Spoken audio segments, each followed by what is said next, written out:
I just got a set of brand new paintbrushes for my birthday there. They're the Artist Opus ones, and it's like they're so nice you're scared to use them. Like, Mm, yeah. Yeah. Yeah. See, I couldn't use something that new really. I've got my little like Amazon, 10 pack for $7. right, And yeah, when I break all of these and ruin all of these, even though I bought like cleaning solution and stuff, so I'm trying to get good at brush etiquette and brush maintenance. yeah, And once I don't wreck an $8 brush, I figure then it's time to buy a real brush. Like if I can take care of an $8, it's kind of like a goldfish. Like before yeah. you work your way up. So that's what I'm doing right now. Like I'm not worthy of higher end brushes, but Oh, you are, you are. Everybody is. The trick I've found so far with them anyways is that like when you're doing your detail work, that's when you break them out, and yeah. for like all your base coating and washes and stuff, that's where you break out the $8 brushes. Okay. Okay. Well, I heard. So this one I've used a little bit so far. So this is what is this? The two? Yeah, or the three. Yeah, This is a three. I'm trying to get used to using a bigger brush, which is like a tip I picked up. But like I hear the thing that wrecks them is getting like keeping your paint above the belly, basically. yeah. And I can already see where the paint's drying, like right close to the binding, essentially, and I'm like, like to be better. So I'm trying. Like I broke. I think you know this about me. I broke my hand a while back, and so it's been this like more of a mental block to anything. But a weird little thing is I picked up playing a fighting game again recently, and I'm undertaking this massive hobby project. So I think I'm getting my like confidence back, which I think is the main thing is like being confident that I can be a hobbyist again. Because I was that guy who would like have paintings in like the big competitions in high school, and then like I went to college and like got told I ain't shit, and I really Yeah. like had a broken hand later, and I just never recovered. Yeah, your confidence goes from up here in the little pond to getting put in the ocean, and it just steadily drops. And Mm-hmm, mm-hmm. it's a Yeah, yeah, it's a hard pill to swallow sometimes, but it's good that you're like staying on it, like getting back into it. yeah. Because if you just like if you don't, then you're never gonna get back to.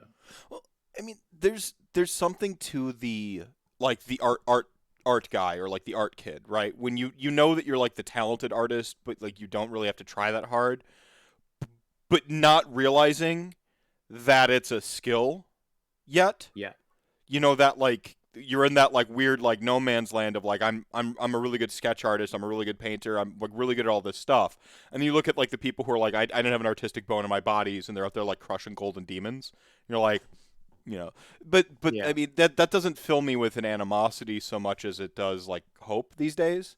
Whereas before it was like, why am I getting lapped by people who like don't like art? And yeah, then you realize they're just putting in the time, right? yeah, Like it's like anything. So I'm yeah. putting in my time. I know It that's definitely makes a difference when you go from being that person who's talented at art hmm to some to actively trying to hone those skills. hmm Like it, if you're already one of those people that is like just naturally talented at that, it really does like help you along in that learning, hmm like developing the skills. So like sky's the limit, buddy. Like you just like you said, you got to put in the time. It's right, right on. I consumed a copious amount of airbrush videos. I don't know if you fucked with an airbrush much, but yeah, I'm still at the base coating and kind of using it to undershade stuff, but like I'm nowhere near like some of the people that I've seen. It's like they're doing stuff that like I would not dare do. hmm Like, hmm hmm but and yet they look at your green stuffed models and they think the same stuff about your green stuff work. dude, the like I don't know if you can like measure my like emotional journey making that Mortark. Like that was The Mortar of the moon, right? yeah, Yeah. that was like this isn't gonna work. to I think I got this to no, that doesn't look right, to okay, well, we'll just cut this all off and start over. And then once everything was like sculpted and I got into the painting, I was like, well, I did so much into the sculpting in this. I have to like take my painting To the next up. level. Yeah. Yeah. And like it was so like nerve-wracking, and to see the response from the community after the like posting the finished product, Yeah. it was like Captain Holt screaming vindication. Like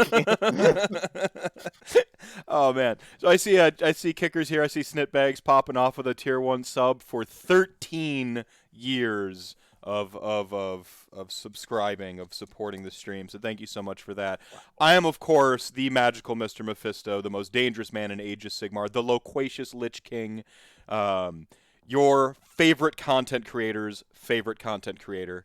This is AOS RantCast 114. I am joined by the man who needs no introduction, Marrok Wolf, an actual werewolf IRL, perhaps, allegedly, and probably the best man working green stuff I know in North America. How's it going, my friend? uh, wow, thank you. I'm doing well, man. Good. It's good to be back after so long. Good, good. Yeah, no, it has been a while since we talked. I know like work and stuff just hasn't been kind, but hey, it's you're here now. We're here now. We're talking. We're going to be talking about Soulblight Gravelords, kind of focusing in on Veer Coast, but then also you've got a bit of a reputation. I mean, it's in the name, Marrok Wolf, for just making these kind of fantastic, like sort of wolf conversions. A lot of green stuff work, but also you pull in like the Milliput. You got a lot of different techniques you work with. We covered that in the last episode you were on a little bit. We'll reset some of that, but I'm just gonna have a good conversation tonight. Talk about we've got like the most apt for talking about sort of werewolves and stuff like that we have in terms of Warhammer that we've had. I know you messed around a little bit with Flesh Eater Cores. You've got like some Night Hunt in the household there. Beast of Chaos for a while. So, I mean, you're always putting yourself in your army, which I think is one of the most commendable aspects of it. Um, Thanks, man. yeah, and Little Marathi showing up. First time chatter. How's it going, Little Marathi? I also seen some really great hobby on Little Marathi's Twitter feed there. I've seen a lot of painters who spend a lot of time painting and are technically excellent, but don't have a feel for art in general, are not interested in art, and the colors or form are sometimes a little off and feel soulless/boring. Yeah, I mean, it starts to feel a little bit like you see the people who don't have that like that artist inclination. Maybe they're like they can like robotically do some color theory, but they don't really have that next gear of like what I call the sharp edges, what someone might say like like the experimental side of things, where like you really start to like put your soul into the art. That some of those sharp edges, some of that like artist sensibility, that like what the rules are and you break them because of who you are, what you're trying to do with it. Like you start to see some of that. Like and I think that's notable. I think that's pretty noteworthy. Like Dana Howell's like got a very distinct style that like you can put like nothing against Vince. Vince has been pivotal in me learning stuff. But if you put like a Vince mini, with the exception of some of the stuff he really like crushes, but like you put a Vince mini next to like a Dana Howell mini, and like in like a lineup of the who's who of like painting hobbyists, I can pick out a Dana mini in a lineup just because she has such a pronounced style that's all her own. And I think that there's something to love you, Vince, by the way. Like I'm not knocking your style. He is sort of this excellence of execution, but then you've also got that like sort of putting your spin on it thing, and I think that that's also Yeah. worthy. So If I'm looking at a Vince V Flanesh model, I mm-hmm. know it's his. Mm-hmm. I know it's his Yeah. instantly. Yes. Yeah. And that's a lot of the time I can pick out a lot of his other stuff too. Like I'll know it's him before I see. Like he'll post it, and I'll know it's him before I see It the hits your name. feed. Yeah. Yeah. Yeah, like I find that his style and the colors that he uses, like he uses a lot of like pinks and turquoises and just certain colors that he very much that and like the smoothness of his He has a blends. I very don't smooth know, blend. Yeah, yeah, like insanely smooth. Like it's crazy. yeah. Well, I was watching the speaking about airbrushing, I was watching his airbrush video, his ultimate airbrush guide, and I'm sitting there watching him do the airbrush on the dragon, and like two things like struck me immediately when he started doing some like undercoats. It was like right after he did some oil, he did some stuff where he put on some oil between sort of like some coats and stuff, and he was just wiping the oil off, and I'm like watching this model literally come to life. And I'm sitting Yeah. there just going, like, so two things happened. The first was like just being utterly impressed and in awe. But the second thing that happened was confidence occurred to me, where I'm just like, I can fucking do that. Like that moment was, I mean, that's one of the reasons I think Vince is such the icon of the community he is, because it's not just like artistic talent and art and art and art. Um, it's that ability to transfer it, you know, to people and make them feel like they can approach art and stuff like that. So that is its own artistic merit in and of itself. So again, nothing against Vince. I think he's a fantastic painter and a great icon of the community. Snipbag with a tier 1 sub gifted to Little Marathi. Thank you so much for gifting that out there. Enjoy the emotes. Uh, Yeah, so, he's not only a great painter, but like his ability to teach people how to do something is amazing. Like I view Vince as like the blue collar like teacher guy. Like he's the guy that you go to when you know absolutely nothing about any of this stuff, and he just has a way of explaining it that he can make anyone understand. mm-hmm. Yeah, the new format really works really well too for the videos with like the Oh, direct for on sure. camera and cutting to him doing the technique he's talking about. So I think he's upped his game. Right when you think someone's at the top of their game, they just like find a way to like be even better. So speaking of being at the top of their game and being even better, you had that Dark Souls mini that I thought was just excellent. And this Mortar of the Moon you've got here, it when I saw this, the first thought I had was, I wish you were in Hollywood in the practical effects department designing the wolves for people. Like there are some trash wolves in. Like I'm a huge horror fan. Yeah. As anyone in chat gang can attest. Did my whole 31 days of Mephtober there, and I looked at this and I'm like, that there's a sensibility to werewolves that like I kind of like them in that more that anthropomorphic, like I like the musculature but I like the fur, and you have this, I mean it's firing on all cylinders. So I guess do you want to talk about some hobby first, or you want to talk maybe about let's start from the beginning. Let's talk about Soulblight Gravelords, cuz you jumped into Soulblight Gravelords was like kind of the new vessel for this. Was there something Yeah. that pulled you to it? I mean, I don't want to make it too obvious, but was there something that pulled you to it? It wasn't just the Virkos? Was there something in the play? Was it like, I know, like what pulled you into Soulblight Gravelords this recently? Well, first of all, it was like just the overall aesthetic change. Like I've always liked the undead armies, like the vampires and everything. You and like I do a lot of werewolf stuff. So like being able to switch from like doing this big beastie thing to doing like an elegant female in like a long flowing dress, or just things along that nature that like are like totally diametric opposite to what I'm used to doing Mm-hmm. is a was appealing to me. And also like just rules wise, like how could I ignore things that have like a rule set that's called like the strength of the pack is the wolf? Like really, like it's like they wrote this specific dynasty for me. Mm-hmm. Like when I read that, like you know how when Ossiarch Bone Reapers came out and you read everything and you were like, this is everything I wanted it to be, Yeah, I'm like and looking around for the cameras in my house, like yeah, that's how I felt reading the rules for the Virkos Virgos. dynasty. Yeah, yeah. I mean, to your point, what I really personally like about Virkos, Avengarai, and even kind of like the reset of vampires we did get with like Anasta and like the just Vampire Lord on foot and the new Blood Knight sculpts, that sort of like high gothic crank to 11. To me, it was Games Workshop signifying like a lot of people in fantasy tend to do this thing where like we've got vampires. This is how our vampires are different from other vampires, and like they really just like they take the vampire mythos and they just like but they sparkle in the sun, or like but their tongue is where they suck the blood from and not their teeth, and they always do that like little thing where they change it. For me, it was like it was Games Workshop confidently going, these are our vampires, and just like really firmly placing vampires not just in like Warhammer but like the mortal realms, especially with the Virkos, how they have their own little like potential unique mythology, especially with like a character like Kritza, who's got like kind of his own unique mythology for how the Soulblight curse works for him. Is really just like taking this notion of like the Soulblight curse and how it's like different from like like Cainite vampirism in the World of Darkness, and just really, really finally like fleshing out their own thing as like not just like a sort of like slight tweak to what everyone knows as like mythology, right? Like it's Yeah,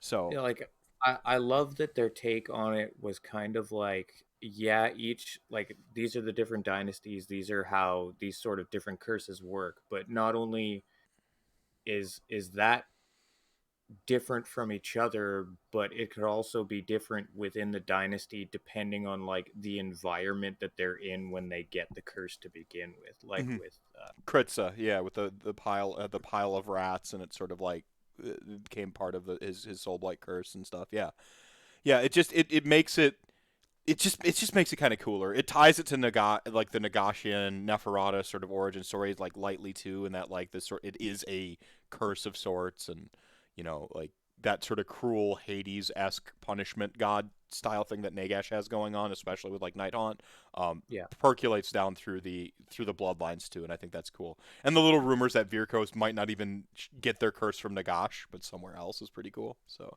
Yeah, like the lore behind Virko's, like in and of itself, was a really interesting read too, because they're not like they have paws. Like it's you know what I mean? Like it's different, right? yeah, yeah, yeah. So let me ask you, when Soulblight Gravelords come out, did the inspiration hit to do your army your way first, or did you have the inspiration already, and when you saw the army, it became a template that you're like, I can do this with that? It was like, okay, so it started with Radicard the Beast. Like when I saw the rules for that, I was like, "Oh my god, like this is everything that I've wanted in like a foot hero." Right? Like he's not the size of foot hero that I would prefer him to be, Yeah, yeah. but he's still like this is the rule set. Like this is everything. And like honestly, what I wanted to do was just take him and like a couple packs of dire wolves and just put them in my flesh eater courts Hmm, hmm. at first. And then I started reading the rules and I'm like, this is amazing.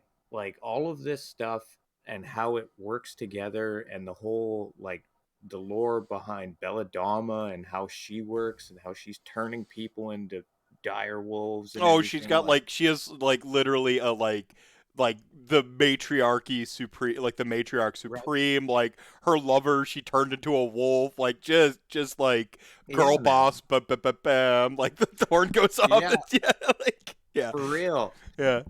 Yeah, like and the more I read, the more it wanted to suck me in, and I just went with the flow. That was it. I Right just on. kind of I was like, all right, well, I guess we're doing this now. So it was hard to like try and find an aesthetic that wasn't what I had done for my flesh eater courts, Okay, yeah. though. Like I had to clean it up a bit, I guess. Like make it more refined, like Is not this have last photo I blood have of the flow. one tearing their clothes off? Is that from your flesh eater courts, just as a comparison? No, that's Nope, new. that Okay, that one's new. okay. Like in terms of my flesh eater courts, like I'm sure everybody who knows me has seen it, where like everything is covered in blood. Like that is their thing. There, Hmm. it's it's the werewolf horror movie, like Yeah. Crank 211. This is more like removing the gore and just kind of having it be Well, it's like Regal Dynasty of Wolves, right? Like yeah, this, yeah. yeah, like yeah, Well, they got that's Yeah. I couldn't have put it better. Yeah. No, I've got this next picture up here. I don't know if you can see chat or anything like that, but I've got this sort of your Mortark of the moon here, and we've got this scene that you build here with the sort of Mortark themselves, and then this woman on the base too. So like, there's a downright serenity to this here, that I think is pretty neat. So you make the decision. You're like, okay, like, damn it, I'm buying a new army. Yeah, yeah. um, It's like time to pick up some new parts and yeah, buy some more green stuff, and away I went. yeah. So It so go ahead, finish your thought. it's a long way from like done, but Yeah. yeah, Well, I know that Flesh Eater Courts army took you like a year of like grinding. So yeah. if I may then, so you're kind of like in the project right now. Did you like, this is something that I'm struggling with myself. So by talking through this, we're going to help myself out. We're going to maybe help some people who are struggling with the same thing. So I have a known sort of like uh, we did I did on Vince's show. I did the Timmy Johnny Spike stuff, and I'm a pretty firmly a Johnny, but I Johnny my way to a big Timmy finish, and I've got that inclination, but I have this solid like 5% that is always Spike. Like I always want to win. I'm always looking to be an optimal way to theme my list out, and so on and so forth. So like I never really want to feel like I'm on the back foot, even if I do something silly, if that makes sense. Like I'm gonna win with Nagash, and even if he's bad, I'm gonna try to find a list that is good with Nagash, if that makes sense. Or if I absolutely get obsessed with a Vampire Lord on Zombie Dragon, for instance, it's going to be in the list, and whether it's good or bad or not is irrelevant. I'm going to try to make the best Vampire Lord on Zombie Dragon list I can. So I have a little bit of that pull. But I'm approaching this army as a hobby project, which has kind of short-circuited my brain a little bit. Yeah, Because it'll do that. the need to like win is not win. I don't want to win it all. I don't think I'm going to win a whole tournament with this hobby focused project per se.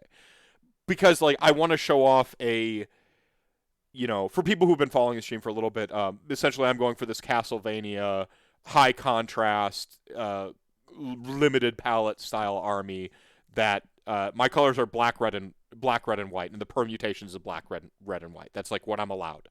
And doing this sort of like Baroque high contrast, like style of army that really takes after like Ayami Miyazaki's Castlevania art. If you've seen it, it's very just high gothic, absolutely excellent. And when she hones it down to a like that black, red, and white color palette, you just go like you just get kind of blown away by the. You can see the brush strokes in there. It's gorgeous. So really, that's like kind of been my inspiration. And I'm like, because I'm doing that, I want to be like, what does a bat look like in that? What does a direwolf look like in that style? And trying to like do that. And so this is the question's now coming that I've backfilled it plenty. Where do you draw the line? Where, when you go into it, do you go, this is like, you look at the whole thing as hobby? You're like, I'm gonna need a Mortark, so like gonna model a Mortark up. I'm gonna need to show a foot hero in my style. I'm going to need to show something on a big monster. Do you go into it like with the hobby in mind, or do you look at the units and go, I can make that into something? Or like, I guess how do you stack that? How do you arrange that from short circuiting your mind the way I have right now? It's a little bit of both. Like I'll fiddle around and like play around with like list building and stuff and try and figure out like, okay, I know I for sure want this in the army. So what can we do to sort of optimize and make that good, and this and that. Like I'll go through that whole process, and then I'll start like getting ideas of like what I want to do for specific things that are in the army. So I'll pick out a unit and decide, okay, well, let's think of how we can sort of twist this and make it my own thing. We'll go through that process, which is usually just me and like a sketch pad, just kind of like doodling around, trying to figure out things that can work. That's And actually then that's actually a handy tip, I think, for people planning their armies. Is like we often do the list builder. We spend a lot of time in list builder, but actually grabbing a sketch pad and sort of on the hobby side of things, like actually kind of sketching out some ideas. I think that's a fantastic. I don't want yeah, to gloss over that too quickly. Honestly, I should have Yeah, done that. and like it doesn't have to be anything fancy. Like when I was doing the Mortar of the Moon, like I literally it it's gonna sound like crazy, but it actually was like just a dream I had, and it was Yeah, just like a splash image yeah, not crazy at of all. that, and like this is literally the sketch that I made before I made the model. Like that's all it is. It doesn't have to be anything crazy. It can just be scribbles on a piece of paper as long as you understand what it means. Mhm. It's good enough, right? There's actually a fantastic web comic that drifts around every now and then, like write down your dreams, and then she wakes up in the morning and reads it. It's just like three words that mean absolutely nothing, and then like basically deadpans at the camera. Yeah, And not to make light of it, I do think it's important to I've had stories come straight up from dreams and like woken up and like wrote down. I usually have to write down a little bit more than like three sentences, but yeah, there's our dreams exist for like actually a pretty utilitarian, like a pretty utility reason. They help us compile and compress things that we're like dealing with through our day to day and so on and so forth. And for the person who's keyed in on their, paying attention to that stuff, they can help you find inspiration. Find inspiration wherever you can find it. Is really yeah. a big motto here. And yeah, so like the do your little sketches in that, and then what I'll call I guess like the armature phase happens, where it's like you you find the miniature that you're wanting to convert or change, and you hack it into pieces and glue it back together in the way that you want, and then you fill all your gaps and go from there. And like that process can take longer than the rest of it, because a lot of the times the idea that you'll have and the model that you want to use, they don't jive. Like it just doesn't work. Hmm. So you have to like it's a lot of like gluing things together and then ripping them apart and trying again, and like it's a lot of trial and error. But once you get it to where you're happy with it, and an important thing to remember is do not stop until you're happy with it. Like if you are like, oh well, that's good enough, when it comes to like actually filling the gaps and like doing the sculpting and stuff on top, if you're not 100% happy with it, you're not going to finish it. So make sure before you start doing that, you're 100% happy with how it looks. Right. And all those whatever thing you're not happy about, like the hacking face here. So I'm back to the green stuff image here for the audience to see. Yeah. Um, whatever imperfection you see at that stage when it's like hacked off and you got like the limb dangling off to the side and you're like, I'm gonna gap fill that. And I've got a Gorgon that I still haven't finished where like I did some stuff with his wrists because I wanted him throwing the rock like a different way, and so his wrists are Mm-hmm. all chopped up and he's I was inspired by basketball, so I have him basically in a dunking pose. Nice.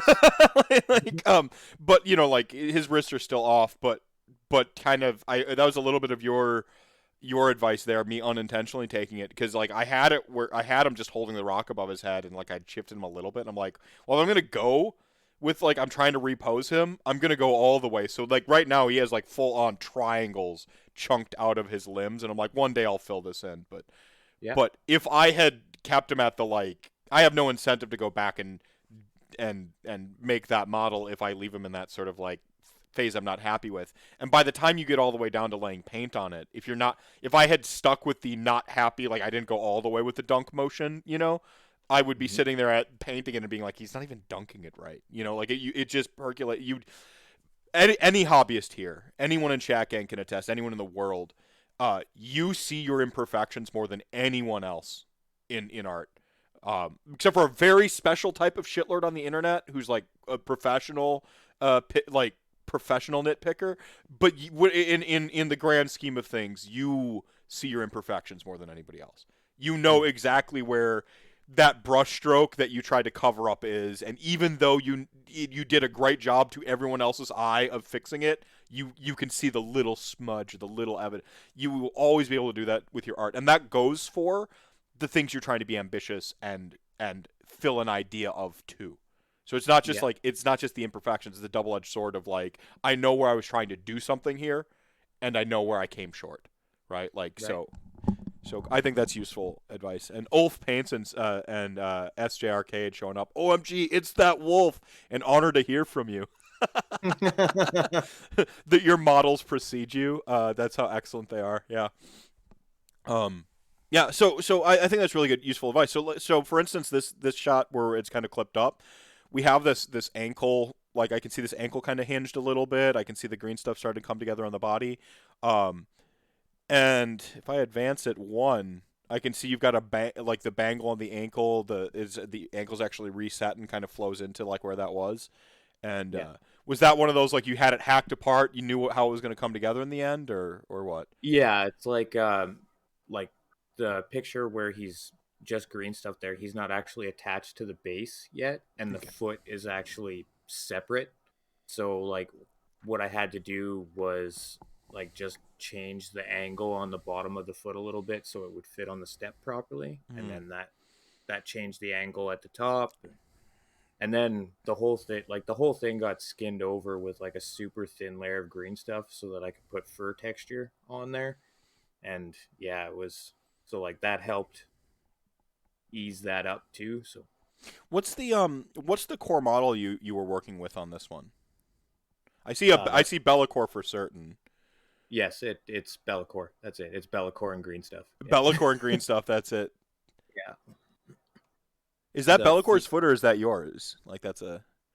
that foot is like something from my bits box. It's probably from Immerse Miniatures. Um Werewolf, like one of their big huge ones. Uh-huh. But yeah, it was in my bits box and it's like that's gonna save me some sculpting time, so in it goes. I mean, this is awesome. So I guess knowing that this is Bellacore, when you saw Bellacore, were you like, I'm gonna turn that into something, or was it you got this army and you're like, I'm gonna make a werewolf, and you're going through and you found Bellacore and you're like, that's the one. Well, Yeah, it literally went like the Soulblight Gravelords got announced, and there was talk about this Viracos Wolf Dynasty thing going on, and I was like, what would a Mortar look for that? And then I kind of sat and stewed on it for a while, and then Bellacore got announced that he was getting a new model, and I saw the base, and I saw like him himself. I was like, he's getting turned into a werewolf. Like that's happening. all right. We kind of lost your camera here, but Oh, it's that Canadian wilderness that you drag your victims into. Um, um, there we go. You're back now. Um, yeah. No, this is awesome. So Bellacore, you see Bellacore. I'm turning this into a werewolf. The base. The what percentage do you think is still Bellacore by the time you got through this wolf? uh, the base and the sword. Yeah, like they're like I get and his hands, I guess too. Like I love the ears on this one too, man. These are great. yeah, like the I was I was trying to be like emulate my favorite parts from the Van Helsing werewolves and like he the tall ears and everything, and I wanted him to look regal because he's a freaking Mortark, so Hmm. he's got to look better than. But yeah, it was. I'm really happy with how he came out. He's and the base too. Like the base was a journey and a half because trying to get the the actual like base of it to match in with the stairs that come with Bellacore Uh-huh. was a journey. Do you want to take me through that a little bit? Like, what was because you have these sort of like modeled, sort of gnarly stairs, like very, very textured, for what Bellacore stands on, the jagged like outcroppings of rocks, and then you have this base that sort of needs to tie it together. How did you approach that? Did you print off a resin base? Did you go into it sculpt? What did you do? So GW has a product called Mordant Earth, which I'm sure everybody is familiar with, and it's basically crackle medium and paint. and I was like, okay, well, maybe this can work. And I tried it on like a little base by itself, and the cracks just weren't big enough. Like they just like there was cracks there, but they were not on the scale that I needed them to be. Mm-hmm. And everywhere I looked, it was just like, you got to put it on thick. I was like, okay, so I put it on thick, and the cracks got bigger. And it was at that point that like the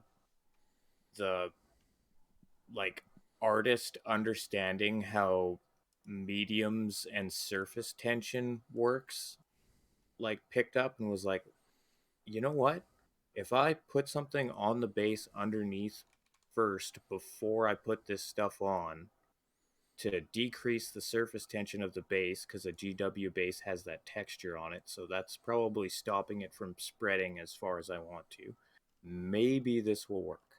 So I watered down some PVA glue and I laid it down on a base, let it dry, and then I spread a thick layer of this Mortar Earth stuff on it, and I got the size of cracks I wanted.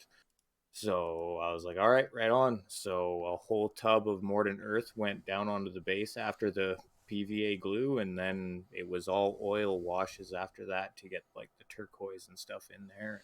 Well, I've got a couple questions here from chat. I'll get to in a second here, but I just want to point out, like, just sort of in terms of like art, what's going, like, you have something called the Mortar of the Moon.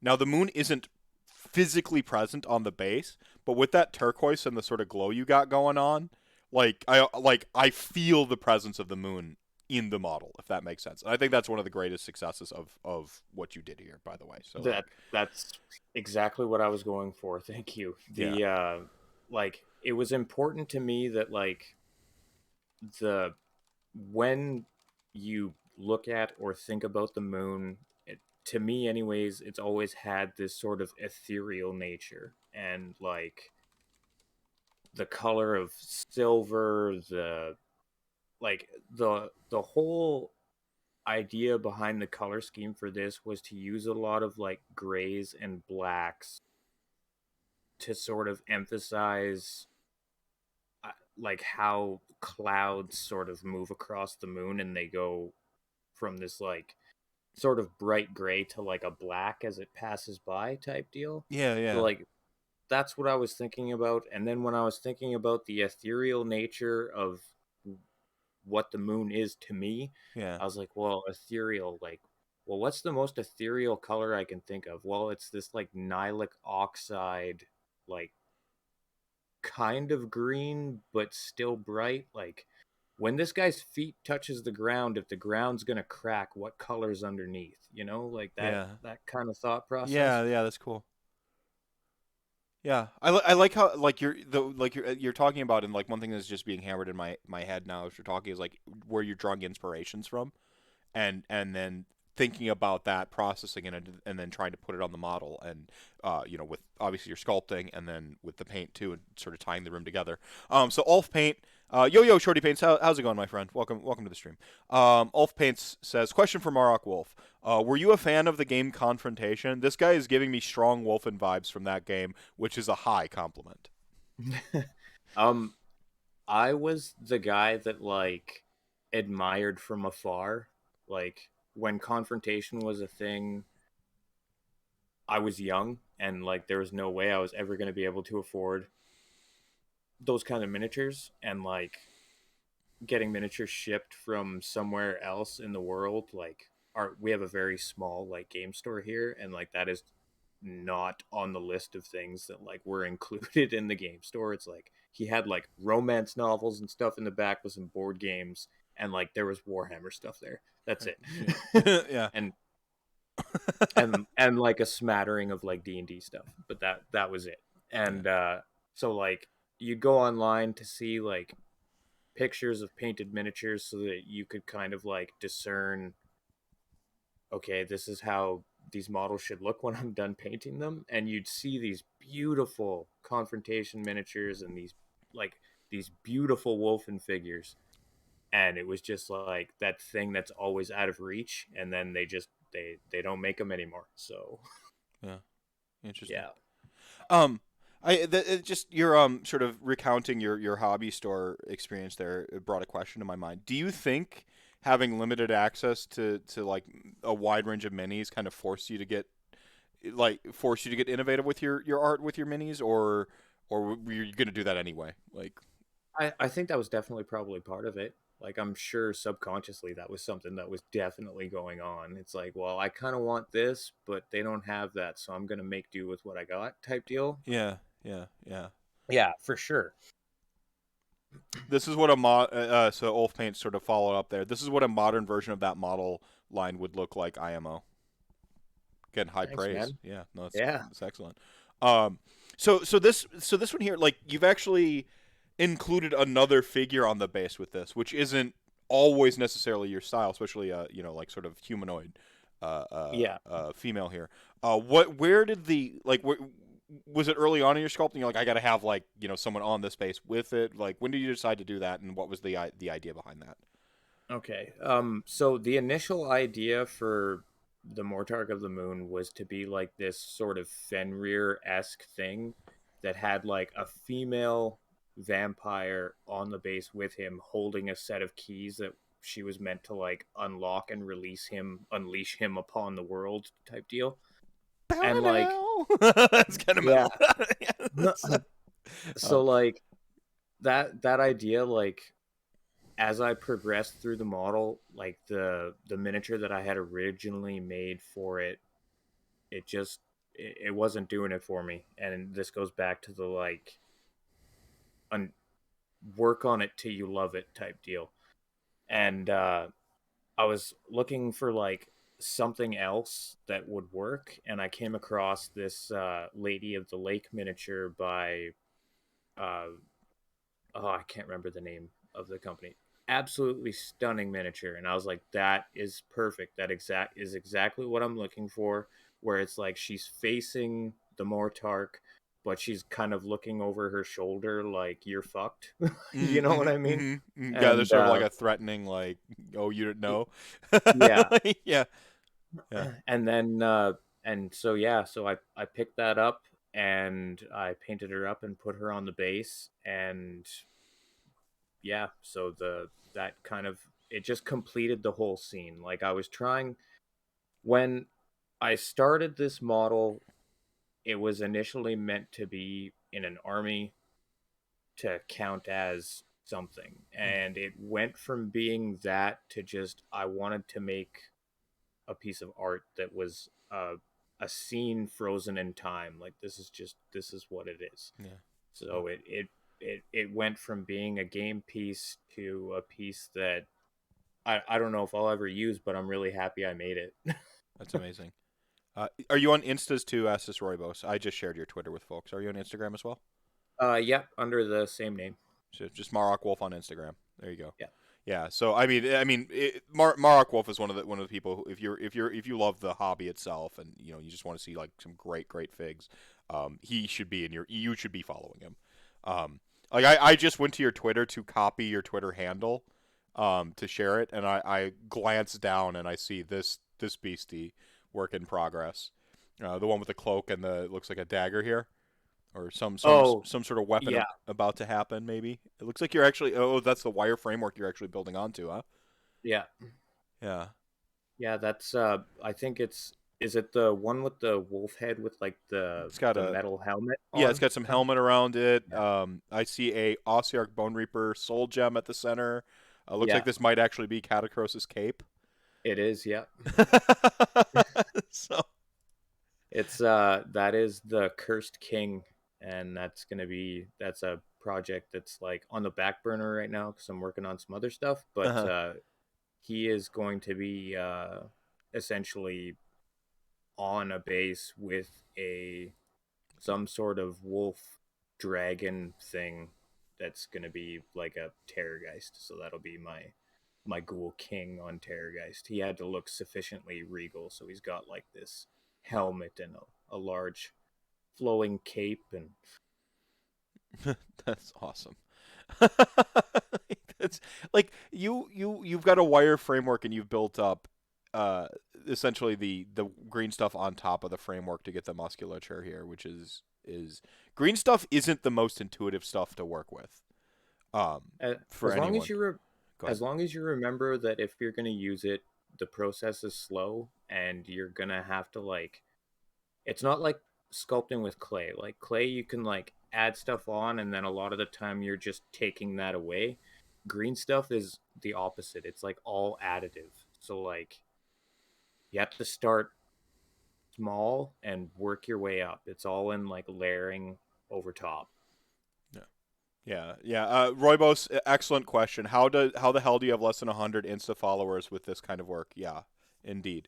No, I said at the intro, he's probably the best green stuff worker I know, like in North America, if not the world. And I mean, That is super high praise. well, dude, I mean, you like the thing is like you see like great artists out there, but like when you see great art that also inspires you, that has a point of view that, I mean, the fur work alone, you know, where you're texturing up this stuff because, like you said, it's an additive process, and it's not that it's unforgiving, but it is a resistant medium. Like green stuff Yeah, kind of hates you. a little bit. Yeah. but but maybe that like that rage that it sends at you is part of like where the secret of Marrok Wolf comes from, is that the rage reflected. Um, Yeah. um, man, I'm admiring the wire frame here because you've built onto it. It's crazy. So really cool stuff. And the about the followers thing, it's an inconsistency thing. I'm pretty sure. Like the way real life works for me is that like I don't get to hobby for like months at a time. So it's yeah. Got prime time here. This this sort of angelic figure here with the wings. Yeah, this was like a turning point for me. I feel like I did this piece before I did the Mortark of the Moon, and this was kind of where I started experimenting with my painting, like in terms of like lighting and using different colors as underpainting, but using one like universal highlight tone and that kind of stuff. Mm-hmm. And it was a story as well, like in and itself. Like that little snapshot was like a story that I just wanted to tell of like that the cure for lycanthropy is usually derived from like eating the heart of the one who turned you. So like he's in his hand is the heart of the one who turned him, and he's like the angelic wings behind him as he's finally going to be redeemed, right? Like this is the classic werewolf story of redemption. And he's, howling in that, Yeah. and so that's why I named this piece Redemption Song. Yeah. Yeah. Here we go. The model being referenced here. I've seen you use these stairs before, by the way. Excellent.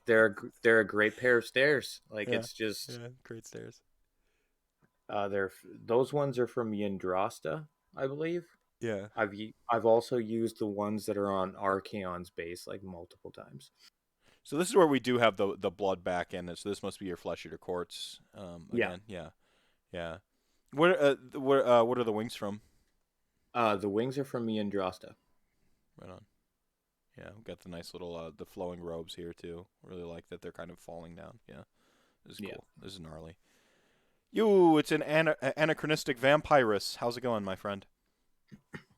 Did you find okay, so we got a chat. Do you find that green stuff alternatives like Milliput are better or worse? I think that they are different putties used for different things.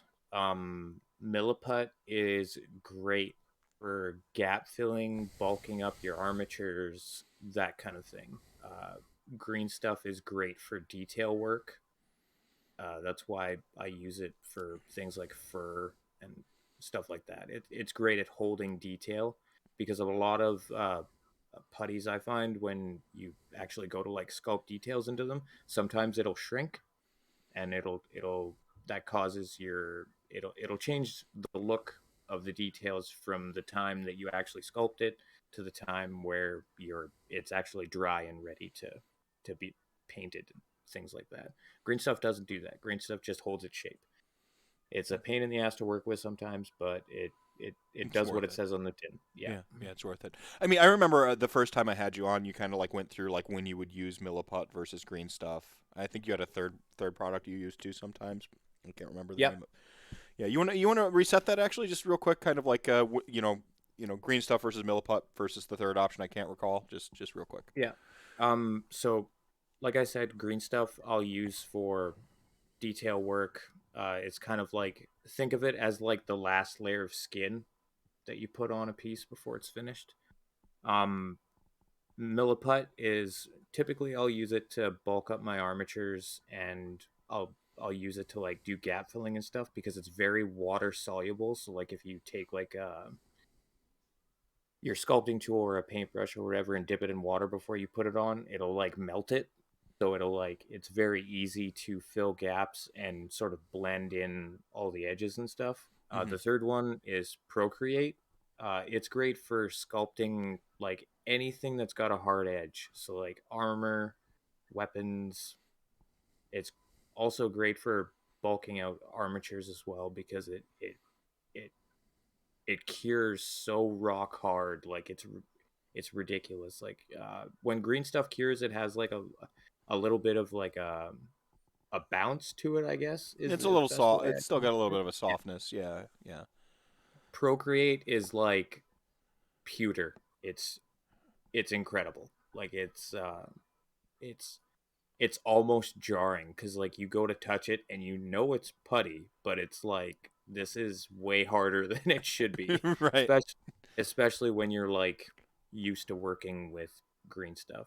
There's also brown stuff, which is another form of like milliput, which is basically the same as Procreate. Like it's really good at holding hard edges and stuff, so it's also really good at for like armor plates and stuff.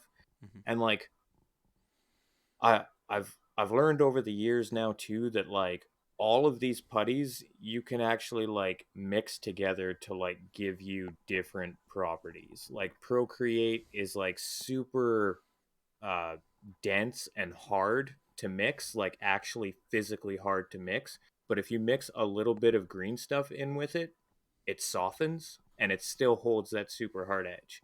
So it's like you get kind of the best of both worlds. And if you take Procreate and mix it with like Milliput or like any of the other ones, it actually decreases the curing time as well because Procreate's curing time is lower than the others. So like you can decrease substantially decrease it from like the 24 to 48 hour mark to Yeah. like under 12. Well, see, you have this like incredible wealth of knowledge. I mean, if only there was like some sort of like YouTube channel where you share some of your tips and tricks that you could tell chat gang about right I, now. I'm not condoning this because I'm not consistent enough in posting on it. So there is a YouTube channel there under Marrok Wolf that you can go and subscribe to, but I'm not guaranteeing content because I can't. There is a fair few videos on there right now that 14. like Yep.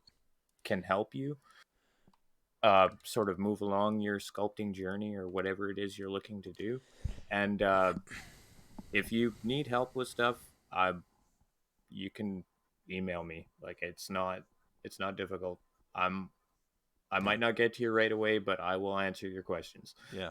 Yeah, you fall into that trap I do with we're both blue collar slobs, so we just disappear for a particular season in the year, and we're just like, so yeah. No, consistency is like one of the big keys to success in the internet content game, unfortunately, right? Like so. But Yeah. no, they're great videos. I know I'm gonna have to be like resetting a couple of them here pretty soon as this project continues. Um, honestly, I'm not gonna watch the videos again. I'm just gonna like message you and be like, "Hey, Marok, I want to do this," and you're just gonna tell me. Watch a 20-minute video. Whichever works. Yeah, Whichever works. Yeah. yeah, yeah. Right on. Um, and then anachronistic vampire brown stuff LOM or LMAO. Because by the way, I'm 4. Yeah. Thank you. Chat gang, the show within the show. You never disappoint. Thank you so much. Yeah. So yeah, I think we kind of like addressed, you know, I guess talking about this. Do you have have you had like a list hammered in mind? Do you know where you're going? Like, do you have it all planned out, or is it a little bit more like in writing we have something called pantsers, and we've got what is it planners, and we got pantsers is what they call Yeah, them.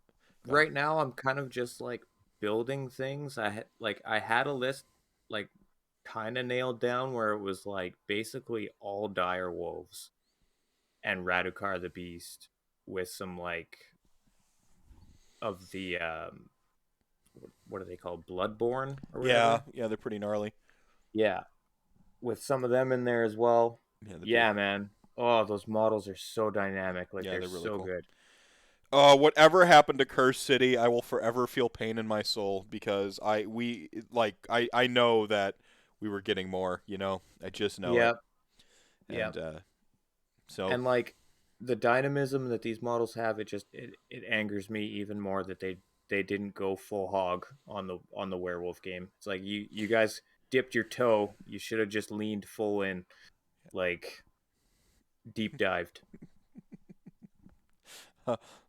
the man or the a man and his dogs list. Yeah, Yeah, a hunting party. Um, yeah. yeah, no. So you actually, when I asked you to come on for this episode, I had two jokes. One was an Underworlds joke, which is where if anyone's wondering where the title comes from, uh, bat plus wolf equals blue. Yeah. Spoilers. When you combine a vampire and a werewolf, you just get a blue human. Yeah.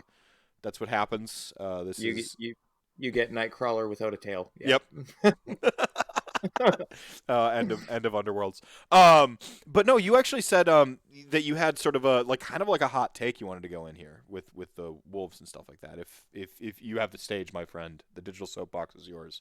Yeah, like okay, so like GW has kind of like dipped its toe into the werewolf thing like a couple of times. They had And the chaos. What were they? The skin wolves. skin wolves. Yeah, Yeah. And kind of. Go ahead. Go ahead. I had an army of them. Like I went that route. And that is again, it's just one unit. You're just dipping your toe. Mhm. Now we have a whole dynasty of vampires who are like apparently just akin to the wolf and they have paws, man. Like this this was the opportunity to like really go for it, to like just dive right in. Like it doesn't even, you don't need to have a whole brand new army that's a werewolf army. You can put it under the Soulblight Grave Lords. I mean, in most lores, werewolves and vampires kind of go hand in hand anyway.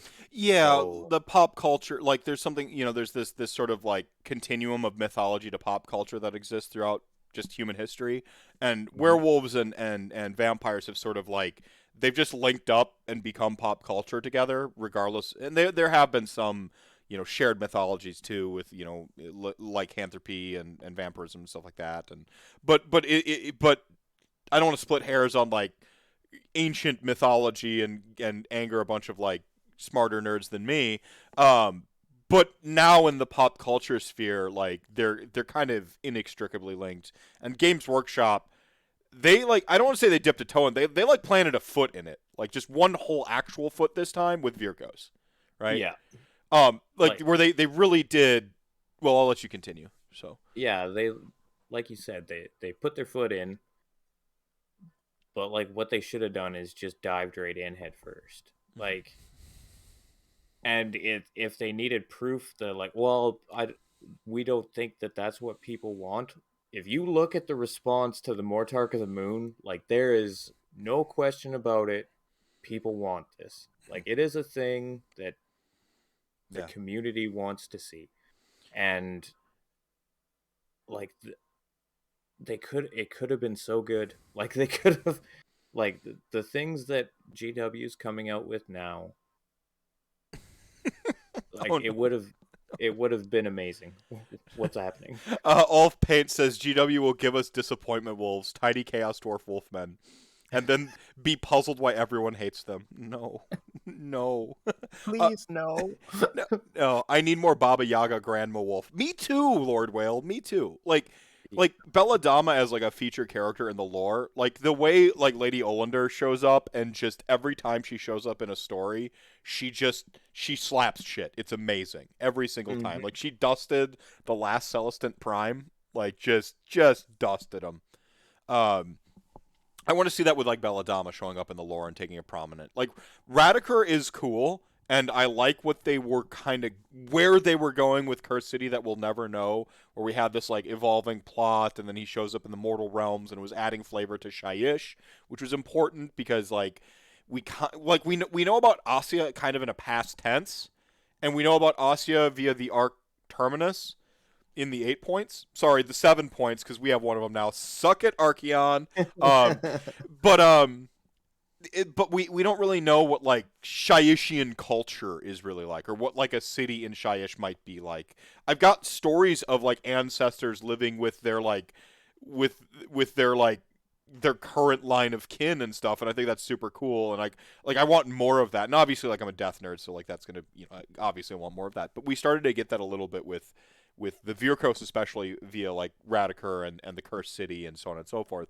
Because like Cursed City is in Shyish. The city is Ulfenkarn is in Shyish, and it started out like with real and actual like chill citizens who ended up prey to one tyrant. Another tyrant shows up and just like, yeah, I'll get your old crappy tyrant out. And like so there's good people in Shyish, right? Like there's actual inhabitants. It's not just an entire realm of multitudinously worshippers of Nagash, and like, okay, worship, you're done with your worshiping Nagash shift, now go and build a mausoleum to his greatness, and then mausoleum break, worship him some more, and if you drop dead while working, then guess what, no, you don't need those worship breaks anymore.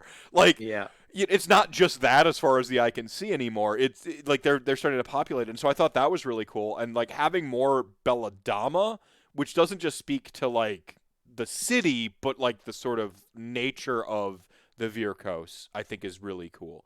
Because like Radicard is just kind of like one of their public figures. I get Yeah. the feeling that Belladama is like kind of the main one, and I want to know more about her and more of like her world and stuff, because I feel like her world is just infinite, you know. Yeah, like she to me feels like, well, she is. It's what she is. She is the like the bedtime story that parents tell to make their kids behave. Like that's what she is. She is Baba Yaga, like Mm-hmm. Mm-hmm. for real.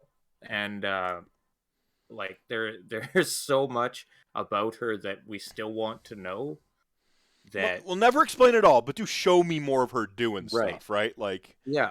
yeah, But like just the fact, like the simple story of like her saying no 3 times to this little girl who was begging for food because her family was starving, and then she turned them into wolves and they devoured like the town.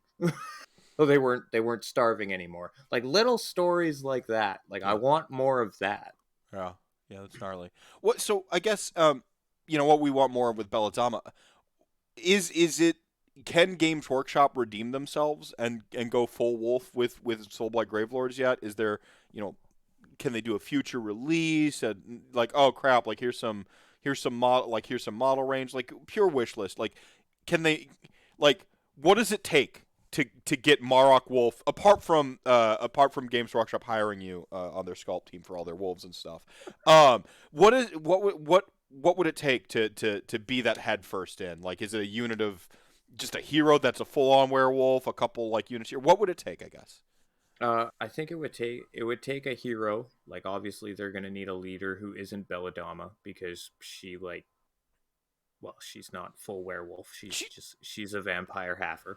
yeah. But it would take like a hero, and I think a unit that is like not Vargasier, but like crypt horror size. Like Like that units sort of of like like unit of 3, and yeah, it's like 3. like a 3 block of like literal werewolves. Yeah, that's what it would take. That's it. Two units. Yeah. Uh, well, Well, a two unit kits. and a hero. Yeah, so Yeah, like two kits basically, and it would play in Virkos still, and like all Virkos necessary Virkos keywords and so on and so forth. yeah. That would be it, and I would be all in. Like that would be it. Yeah, yeah, cool. I mean, obviously, I mean this is really it's cool to me because like not only Travis here in chat, Kicker, he really wanted vampire like the vampire range to be like the vampirates, right? And he went out and just made vampirates too. And you're gonna always make werewolves. And I get the feeling that even if they make a unit of werewolves and a werewolf hero, you're still gonna have something to say about that with green stuff, you know. But there's that extra bit where like yeah, you make your army, you put yourself on the table, but you still want that like acknowledgement from the rules side that you're not just like living in fantasy land. You want it to be real Yeah, in the game and codified in the game, and I think that's important. I think I am a pretty big stand for like going as far as you can with your hobby and making if you don't see something, make it. And I'm a huge advocate for that because I'm a dirty anarchist, and I think you have to control your fate and stuff. But there's still that part of me that you still need to feel validated. You need to feel seen. You need to feel like yeah, not only did you get to like you know like not only did you make your own thing, but also like here's rules for it, and yeah, here's rules that say you're a goddamn werewolf, and shit like that. yeah, Um, yeah. go ahead. Sorry. The uh, the number of responses that I got when the Mortar of the Moon came out that were like, "We need rules for this, like right now," was pretty hefty. Like it was, the response was ridiculous.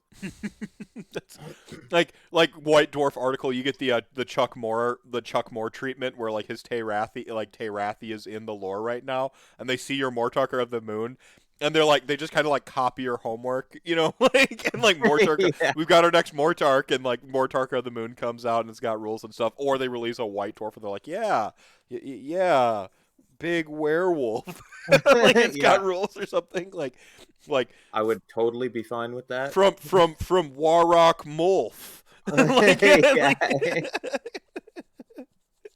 um, Travis here says seeing Marrock's wolves. That's a fun little tongue twister.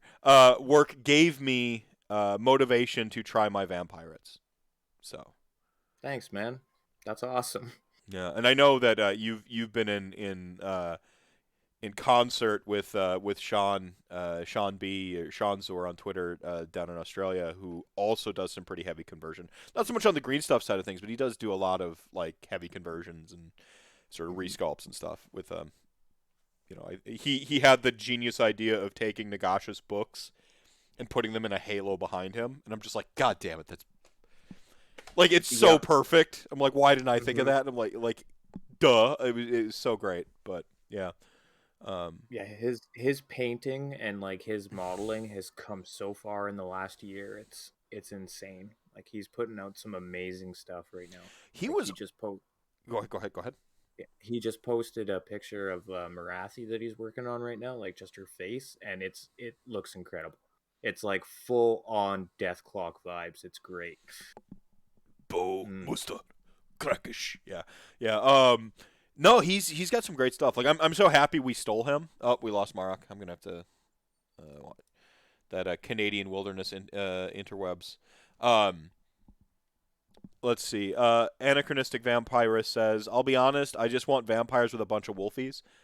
Um, there we go. So you're kind of like appeased then, aren't you, Vampirus? Like because you can just like you got vampires and you can like throw out some dire wolves and like you can grab a Belladama and a Radicur. So I'm a little bit like I'm with you, but like I also want everyone to have their thing. I don't think this is a complex take. There's a couple different things to get across here in this take, so I'm gonna explore them all since I got on this path to eat for time, but then Marok came back instantly. So. Um, uh, I want an army for everyone, not an army made for everyone. if that makes sense.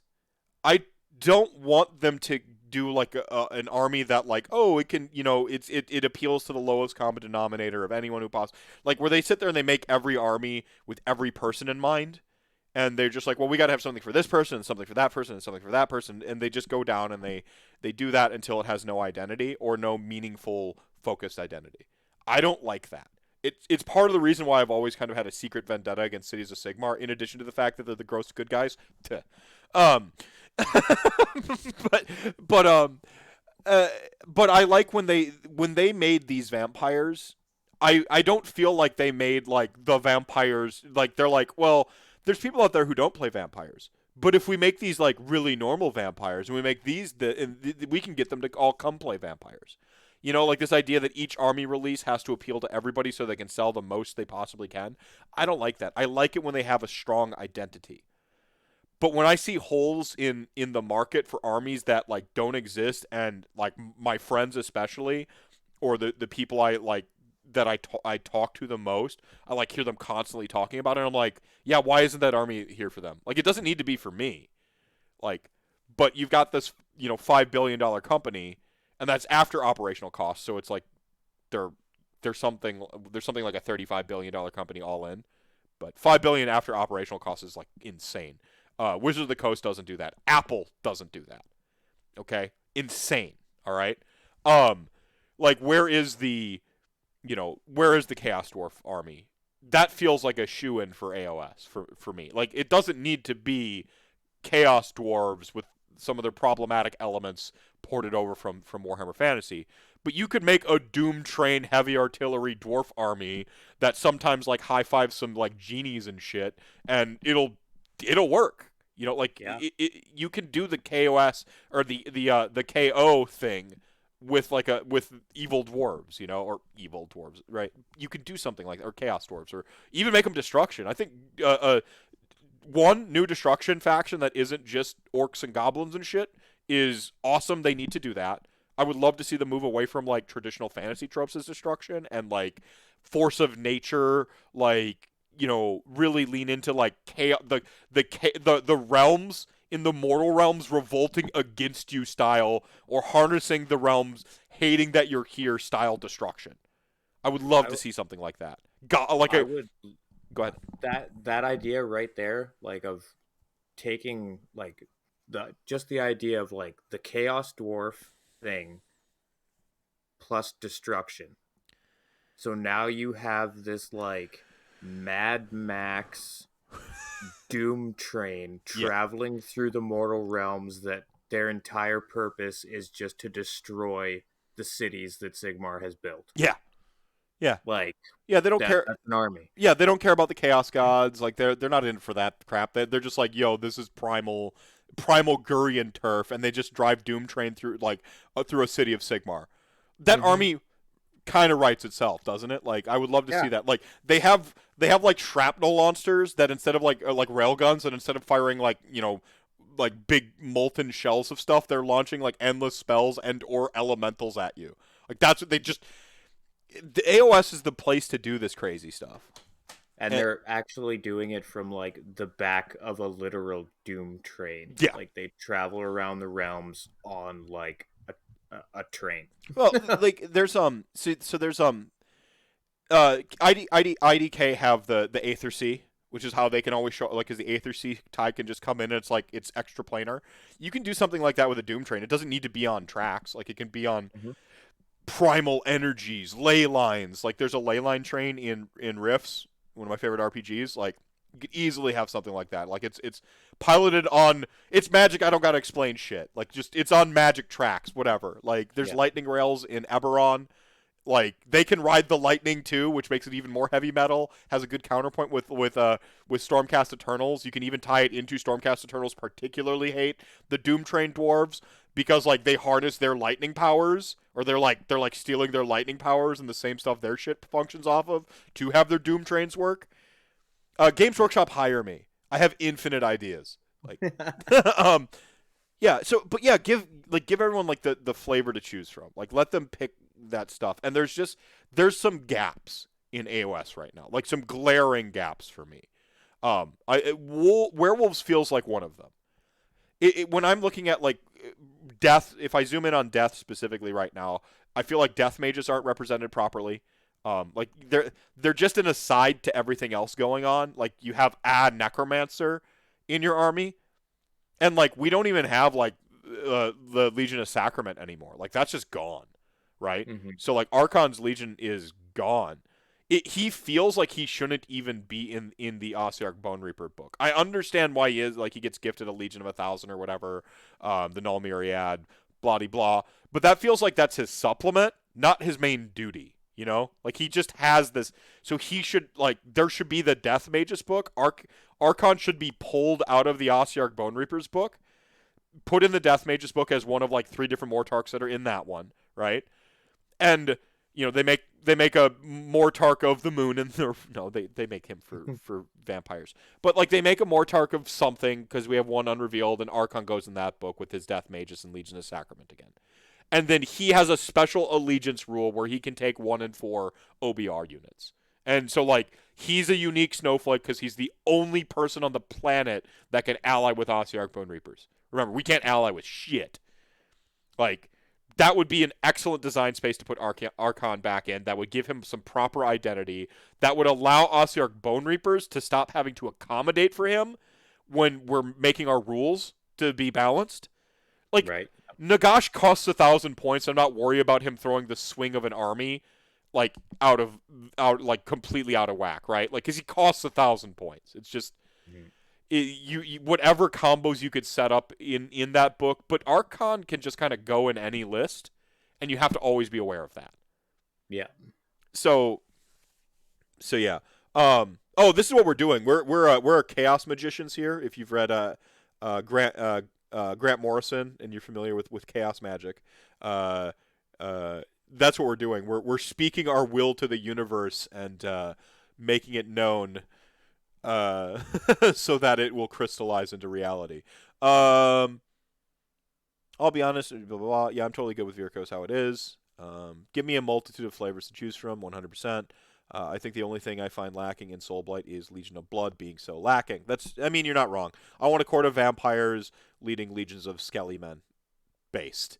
Um, agreed. No notes. Lord of Whale, destruction needs more faction variety. Yep. You need to speak the tiny dwarf wolfman. No. Like Peter Dinklage plus Boris Karloff. I don't know about that. Yeah, Mortark of Doom, whatever it is. Yeah, so I think a Mortark of Flesh or something like that, because like I want flesh golems and mumras and shit to be in death. That's the gap I see it. One of the gaps I see in death is death mages. We just don't have death mages and mortals. Yeah. There's death cultists. There's people who worship death, right? Yeah, that is like the perfect opportunity to bring that stuff in too. Yeah, yeah. So like that's the big gap I see in death. Um, Werewolves. So this is why like this is really interesting. Like I'm with you, but I feel like there'd be pushback from the community. Like werewolves belong with vampires. We've already talked about it a little bit, but can you elaborate a little? Because you're the biggest werewolf stan I know, and we're supposed to be enemies. Because I'm like more the Yeah. vampire stan. I mean, Galaxy Brain, I'm a demi lich. I can possess whatever form I need to be undead and a lich. Come on, like pathetic vampire versus werewolf fight. But for purpose of this discussion, I'm the vampire stan. Um, what like I guess why are you cool with them being like why are you cool with like the Vir? Did Virko sell you on it? Have you all like you talk like yeah vampires and werewolves have always kind of been linked, but they're often against each other. Yeah. So it feels like kind of a big sell to be like yo werewolves are a death faction. Can you elaborate on that a little bit? I feel like we glossed over that some. I feel like we got to start somewhere, right? Okay. So I feel like it starts with them being there and then it's slowly becoming a break off. Okay. To what? I have no idea. But I feel like it would start there sort of under the fist and control of Nagash. I feel like they would be used as sort of that. Big ass shock troopers, right? Like just go and Right. tear shit up. Yeah. They're the hounds that guard the doors to the gate, right? Like, Mm-hmm. um, but I feel like the whole like trying to control nature thing would come in eventually, right? Like, nature wins every time. So And go ahead, keep I, going. I Sorry. yeah, I feel like that is like the track where Nagash is headed already. Like, where like you can try and change Shyish and like bend it to your will and everything, and like I understand like he's the god of death and everything, but the realms are the realms. Like, they're I think that's in the lore for everybody too. By the way, I think that's a truth of the yeah. mortal realms, and I think that like Nagash, we get it a little bit more because we've had his POV for the Soul Wars arc, Yeah. and now he's receding a little bit. I think compelling stories in the mortal realms or compelling stories told in the mortal realms should deal with that exact theme you're talking about. Is like all of these like y'all are guests in the mortal realms, right? Like the Hmm. people who stand the best chances of like making it in the mortal realms aren't the ones trying to conquer them. They're the ones trying to like live with them, Yeah. right? And I like kind of where you're going with this because to my mind, like one, long term storytelling, which is bitchin', like hell yeah. But you also set up because for like initially I felt like werewolves as a destruction faction would work pretty decently. But then I was like talking about that and I heard like the pushback I got was like we don't want the furry army. Like and that's what like everyone thought would happen is like it'd just be like a bunch of furries, you'd have like all the different like furry archetypes. And by the way, I don't diss on furries. That ain't my style. I some of my best friends are furries. It's not. I know I'm quoting the meme, but it's not a meme. I really do. Like I went to a BronyCon once to set up a video game room, and like I got to be amongst the furries, and I'm like, the only community that the alt right didn't infiltrate of all the nerddoms, and they tried really hard. Furries. You want to know why? Because you don't fuck with furries. Yeah. But no, the pushback I got was like we don't want like now you got to have foxkin and elkkin and were boars and I don't think you need that personally. Like I got that No. wasn't my pitch, but that was the pushback I got. See, I feel like you just keep them in death. Okay.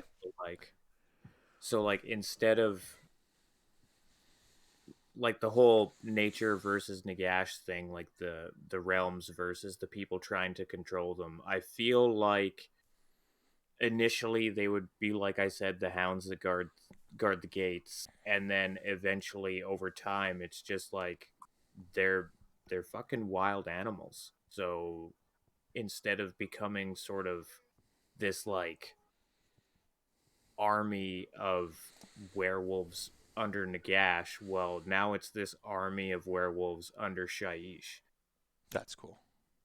It's no longer under his ultimate control, right? It's Yeah. under they work for the realm. That's And metal. then it sort of becomes this like werewolf the apocalypse type deal where it's like they are bringing everything back to the natural Well, they're order. they're, they're eco terrorists, right? Like they're Right. entropy itself, right? Like Yeah. you can, yeah, yeah. Yeah. Hey, Tomb Dad, how's it going, my friend? Yeah, no, I actually really like that. I like because like I'm for a Nagash's Iron Fist over all of the Death factions, but I know a lot of people have a criticism that they don't like Death being Nagash's monolith, and that's a way to like appease that. Like you Flesh Eater Court's kinda right, Yeah. like and Soulblight a little bit. Like Soulblight have will, but their gift, their curse comes from Nagash. So in an ultimate sense, he controls their ultimate fate, whatever that may be, and we don't know. And nor should we ever, by the way, Games Workshop. Like we just need to have it teased every now and then, but you never explain all your mysteries. Don't ever explain it. We don't need to know. It's fine. I'm actually wearing my Manfred did nothing wrong shirt right now. Compliments of Clint Harold. Uh, Beautiful. um, so, Beautiful. um, yeah. So like I like that gives some people who don't like the Nagashian monolith thing, you know, his I like there to be diversity within all of the GAs in a sense. And even if Nagash is a nerd, he is shyish, and setting up a plot where you're kind of doing like an Underworlds thing, right? Like Underworld slash Van Helsing, the movie from what was that 2004 or whatever, 2006, somewhere in there. Mm-hmm. Which, by the way, I like both of them. I haven't watched all the Underworld stuff, but they're fun. I give them a Yeah, break. it's fun. Van Helsing was like the greatest werewolf movie of all time to me. Damn, that's a bold Like, claim. I, like, I used the GIF I used for advertising tonight's show was the Van Helsing werewolf, and I did that on purpose because yeah, it was the ears. yeah, But um, go ahead. yeah. The to me, like that strain of like the mythos and how it was represented in the movie is why it makes it the greatest werewolf movie of all time to me. That's kind of Like, awesome. Okay, I mean, this gives me a great opportunity to go top off my wine if you want to reset that and why you think that. Because you okay, can do a quick plot synopsis and say what it is. Because I think I know where you're going with this, and like at the time, it was trendy to hate on it because it's like a summer blockbuster movie, and you always kind of make fun of those experiences. But like upon reflection, it's so awesome. Like it's like Van Helsing starts out hunting like Dr. Jekyll, Mr. Hyde, and then like yeah, but now it's time for your worst foe ever, fucking Dracula. It's Dracula's brides are I think kind of the coolest they ever were.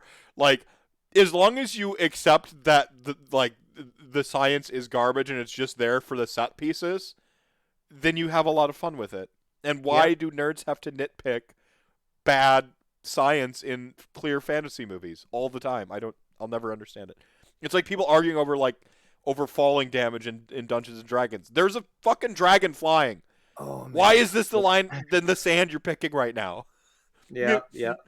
But terminal velocity and mass. I'm like, shut up right now. It's 20d6. Shut up. Do not start with me. Yeah. Yeah, but I could survive 20d6. Some people survive falls. It's fine. I don't care. Yeah. Fun out of That's 10, exactly. So yeah, Van Helsing, like, and so on and so forth. Well, yeah, okay. So the reason why Van Helsing is the greatest werewolf flick of all time. Yeah. All right. So the main reason why I believe this is because of the way that they were represented in the movie, where it's like they weren't the main thing, but they were such a threat when they were initially whenever they were in any scene in the movie, it was like shit was about to go down. The way that they visualized and like implemented the transformation sequences were on point. The way the werewolves looked to begin with were stunning. Like to to this day to me they're still the best representation of a werewolf in a movie. The lethality, the overall like they are literally a force of nature. The fact that it took a werewolf to actually finish off the big baddie, like all of these things just culminate in it, it's a werewolf love letter. Like it's a great movie and the greatest werewolf movie of all time for those specific reasons that I listed. Um, Also, just the fact that there's there's three different kinds, so like you get to see three different iterations of like the same curse being bestowed on three different people, and how those three people reacted to the curse differently. So there's that aspect too. Also, the fact that they somehow, in this amalgamation of like all of the famous Hollywood monsters, tied all of their stories together in a way that semi made sense, which is like a super hard thing to do. Like, you got Frankenstein, Dracula, and the Wolfman, and somehow taking those three monsters and tying the three of them together to make just this amazing story where Dracula has kids and he's trying to bring them back to life, and he needs Frankenstein to do it. And oh, by the way, there's a monster hunter in there, and he's a werewolf now. and, and coincidentally, that's the only way Dracula can die. Yeah. Like, just all of those things together put it on the pedestal that it deserves to be on without like overstepping it and making it all about that. Well, it lived in its mythos, right? It reveled in it, Yeah. which was like kind of commendable at the time. It really good action set pieces too, like with the painting and stuff. Like like little nod to like stepping through the painting, and like there were some really cool things in that were just excellent action set pieces. Um, See, I don't think of it as a werewolf movie, but That's like, what makes it so good. That's why it's the best werewolf movie. Because of like a werewolf movie should never be just about the werewolf. mm, Like it's that duality, right? You have yeah, to have that, which it did have, but it's also how the creature affects everything around it and mm-hmm. the impact that it has on the other things, which is Interesting. like I love this every take. every scene that a werewolf is in that movie, shit's about to go down like right now. Mm-hmm. And you can see its impact on all of the characters that are in the scene with it. Like Mm-hmm. it massively affects everyone around it, and that is what that creature is. It's a terrifying thing that is going to eat you and rip you apart. It Mm-hmm. should have that like Well, visceral impact. well, it's interesting because like it also because their plot the plot in Van Helsing as far as the werewolves go is they're sort of like there's a tragedy to them, like a they are monsters, but there's a sort of sympathy to them that you don't necessarily have for like say Dracula himself. I don't think there's really like yeah, Mm-hmm. it sucks like he's his species is all there's some I guess there's a lot of tragedy to him too. But like it's the Thanos kind of like, dude, you could just snap your fingers and have things be awesome instead too. Like, yeah. Yeah, Nothing against Thanos. I actually take Thanos too, but like again, there's limits to sympathy for villains. I want to say, and with the werewolves, I think there's like a good well of sympathy, but they're also for as power raw, like how much raw power a werewolf has. In a lot of the good werewolf media, I find that there's almost a like a tragedy in one hand, and then also sort of an underdog, pardon the pun, sort of an underdog vibe to them too. mm-hmm. Like that's something that Underworld did kind of decently, where there was essentially like werewolves were an underclass that served vampires, and they start to like fight back before they recognize that all hierarchy sucks ass and they should like all work together because like fuck hierarchy and shit. But no, they're sort of set up as like an underdog, even though they're like they end up being like Dracula's like kryptonite in the end or whatever. So like there's a cool vibe there. Um, Yeah.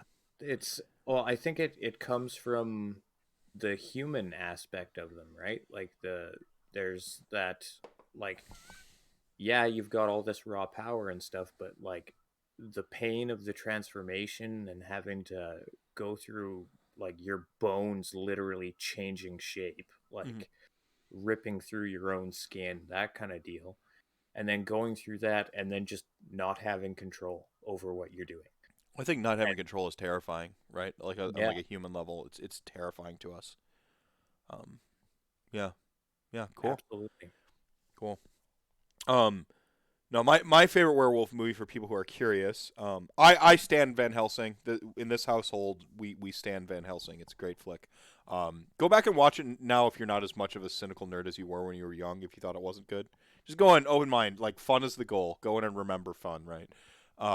Same. I haven't watched all the Underworlds, but I still enjoyed the first one. It was a really good attempt at making Vampire the Masquerade the movie. Um, Yeah. it didn't succeed, but it was a decent attempt. Um, it's fun. Turn your brain off. Enjoy Underworlds. Van Helsing, I enjoy unironically though. Like, I really do. It's just a fun movie. Like the same way I like the Constantine movie they made. It is not my Hellblazer. It is not my. But Neo versus the Matrix is a great film. Or Neo versus Hell is a great film. Excellent film. 10 out of 10. Constantine is like one of my like like top 20, I'd say. Really, that's awesome. I love that flick, man. The I remember being in the theater with my best friend, and his mom actually came to see it with us, and she was in tears during the scene where he goes to hell. Mm.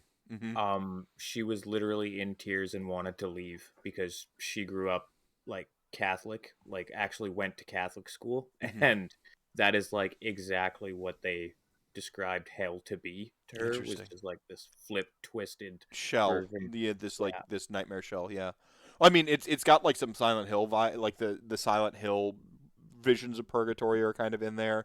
Um, Yeah. Peter Stormare's portrayal of the devil is gotta be like, if not like number one portrayal of the devil in film, it's so fucking close to the top as to it might as Yeah. well be one. You know, like, there's a couple of like really standout devils in stuff, and like Stormare's has got to be the best. It's so Yeah. good. It's Like so with the fucking white suit and and the like tar. and but Yeah. the tar feet, yeah. Like, oh man, so good, and like the way he talks and like the fucking he's sweating, it's so good. Um, no, I really liked Constantine. It was one of my like movies. So Insomnia. It's one of my insomnia flicks. Mhm. I'll put it on like when I'm like I can't I have like nothing left in the tanks and like I just want to like have something on. Doctor Imp. Even everyone just got here and you're talking werewolves. Hell yeah. Where does Teen Wolf fall? Michael J. Fox at his prime. I fuck with Teen Wolf. It's I mean 80s chicanery. You pretty much can't get it. You know, it's basically a John Hughes flick with a werewolf. Like, Yep. what's wrong with that? Absolutely nothing. Yep. um, like, I hate how like self-important nerdery has become. You know, like there's this like pretentiousness to being nerds that I don't like. I can talk some pretentious art. Don't get me wrong. Like I can get really pretentious with whatever it is, but like I'm not expecting everything to be on that same level I can analyze stuff at. Oh, that's a chonky doggo. Yeah, 10 out of he's a 10 big wood boy. pet. Um uh no yeah, so I like you I don't know if you tried to fuck with me with Teen Wolf there, but I actually liked it. I loved it. It's got the uh do you love me? Do you love me? And he's got the Yep. I mean, it's basically just Sam Raimi's Spider-Man. Yep. It's literally just like Michael J. Fox being a wolf dude. Like Yeah. it's like yep, it checks all the boxes of everything you would expect that movie to be. Like Yep, you pick up the tin and like you look yep. what is advertised on the tin and you're like, "Yep, that's everything that they advertised on the tin." Yeah. Um It, uh it's my like Go ahead. is he riding a skateboard? Yep. Is he playing basketball? Yep. Okay. Well, yeah, that's all the boxes. Yep, like does he at some point become a werewolf? Yep, right here. And then he plays basketball while being a werewolf. Great. Practical Yep. effects, by the way, weren't that bad either. They went Oh. with a classic Wolfman, like the from the Silver Age, like the Yep. super classic. So like you're not gonna hear me dissing on the practical effects either. Like yeah, I could fuck with Michael J. Fox's Teen Wolf. I don't know anything about the CW one they tried. I have no clue, no care to care. But yeah, we talking Michael J. Fox? Hell yeah. My favorite werewolf movie is Dog Soldiers. Scottish Yep. joint. The the inevitability of that film and the atmosphere, and if they didn't call it Dog Soldiers and I didn't look for it on purpose because I was looking for a werewolf film, the actual like as the werewolf like emerges in that film, it's so subtle, and then when it's here and like it catches you off guard. And like if I wish I had seen that movie not knowing it was a werewolf movie, because I'd have just like, oh my fucking god, like. But Yeah. even so, excellent film. That's my favorite. But Van Helsing is up there if we count it as a werewolf movie. It's You're the expert on werewolves. That means we count it as a werewolf movie. yeah. So yeah. It's now canon. Yeah. Yeah, canon. No, this. I'm sorry. If Marrok Wolf says this is or is not a werewolf, we go with Marrok Wolf's fucking opinion. All right, like his opinion is an opinion. It is fact at this point. This is how this goes. um, yeah, no, I love. See, I'm a big, like I said, a big fan of werewolves. Um, you referenced Werewolf the Apocalypse, and Yes. and you also talked about how one of the things you liked in Van Helsing was like you saw how each person sort of interacted with the curse a little bit different, right? And in Werewolf the Apocalypse, they have their multiple forms, and they're kind of like a werewolf usually has access to any one of them. They're not really like linked to one of them. In Warhammer, what would that like? How would you like? Because we got dire wolves, we got stuff like that. How would you see that sort of like duality, that multitudinous of the werewolf thing? How would you see that like come across in like perfect world, the evolution of Yurko's dynasty? The werewolf army, right? Like, how would you see that come Perfect. across? Perfect world. We have an army that starts on the table as a bunch of humans,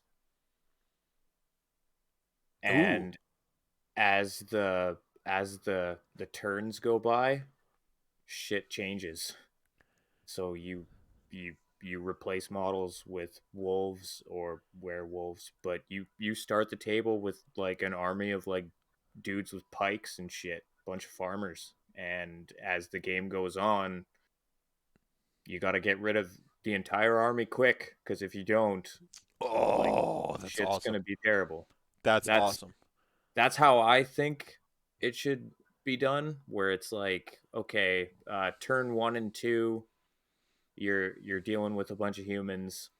Turn 3, stuff's starting to go sideways. Turn 4, everything on the Yeah, if table you is haven't won the game war. by turn 4, they will table you turn 5, right? Like, Yeah, yeah, yeah, that's kind of cool. That's so cool. That's such a, I love that design direction. Actually, Ulf Paint said earlier on, like you had like he wanted units of 20 humans, and when you take casualties, like you get 10 medium-sized like pseudo wolves back, that's and when cool you too. and when you like kill those 10, you get 5 like hulking like the full-on Gauru or Galu, like the war form wolves. Yeah, I think that's a cool that'd be a cool space to explore. Um, man, there's so much like we have some transformation. I know they took away transformation with Marathi, which is fine. I like what they did. It makes sense. It's kind of cool that like the box they sell you, you're using both things at the same time. The twin soul getting split in half by her former lover in the canon, like that's fine. But I liked transformation. Like I like transformation mechanics. I think they're kind yeah. of cool. Or Um, and like you could totally tie it to like being near your grave sites as well.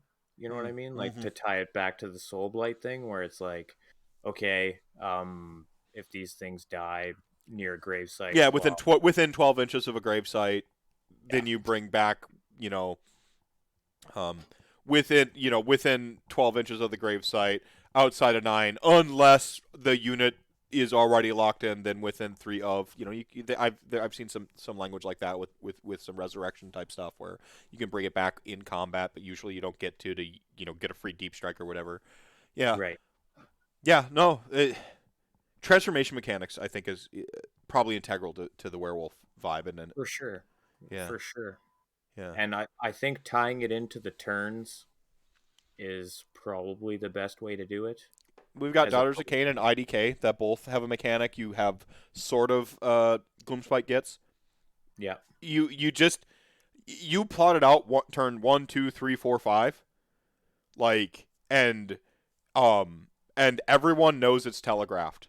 They know that turn 4, if they haven't dealt with like the two like problem units, like there's like the thing that like if this thing gets to transform, its combat war scroll just says infinite.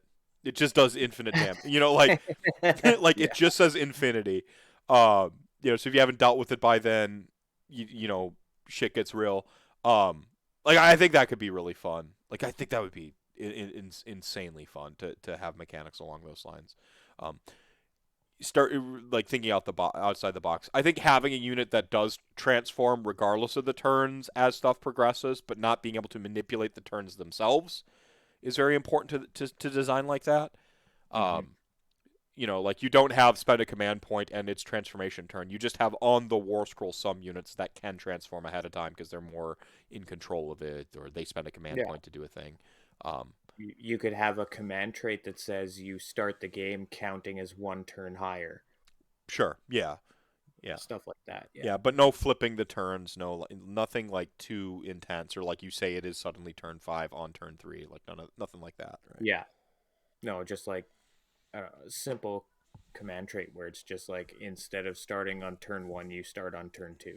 Yeah, yeah, Like in terms of your phases or whatever. yeah. No, I made so when I did I have an ongoing series happening right now called The Great Enhancing, where we go through and we look at faction by faction and make their artifacts awesome.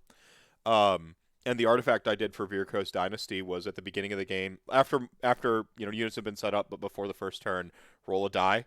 Um, if it's odd, this effect takes effect on the odd battle rounds. If it's even, it takes effect on the even battle rounds. And if it's a 6, it takes effect on the whole, like across the whole game.